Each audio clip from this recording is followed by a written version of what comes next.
அமெரிக்காவின் டெக்சாஸ் பகுதியில் ஸ்க்ரூவார்ம் எனப்படும் மாமிசத்தை உண்ணும் ஒட்டுண்ணி ஈ ஒன்று கண்டறியப்பட்டுள்ளது.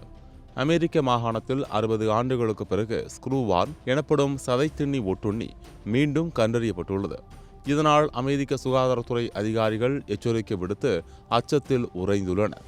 ஸ்க்ரூவார்ம் என்பது ஒரு வகை ஒட்டுண்ணி ஈ ஆகும். இது உயிருடன் இருக்கும் வெப்ப ரத்தம் கொண்ட விலங்குகள் மற்றும் மனிதர்களின் திறந்த காயங்கள் அல்லது உடலின் ஈரப்பதமான பகுதிகளில் முட்டையிடுகிறது. பின்னர் அதன் கூர்மையான வாய்ப்பகுதியால் சதைகளுக்குள் ஊடுருவி விலங்குகள் மற்றும் மனிதர்களின் மாமிசத்தை உணவாக உட்கொள்கிறது.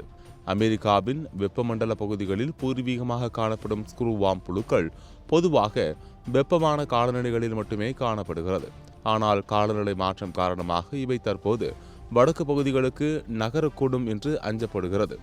இந்த ஸ்க்ரூவார்மால் ஏற்படும் உடல் பாதிப்புகளை உடனே கண்டறிந்து சிகிச்சை அளிக்கப்பட வேண்டும். சிகிச்சை அளிக்கப்படாத பட்சத்தில் அந்த ஒட்டுண்ணியானது இறுதியில் அந்த விலங்கு அல்லது மனிதரின் உயிரையே பறிக்கக்கூடும் என்று கூறுகின்றனர். அமெரிக்காவில் 1966ஆம் ஆண்டு அதிகாரப்பூர்வமாக ஒழிக்கப்பட்ட சதையை உண்ணும் ஒட்டுண்ணி தற்போது டெக்சாஸில் கண்டறியப்பட்டுள்ளது.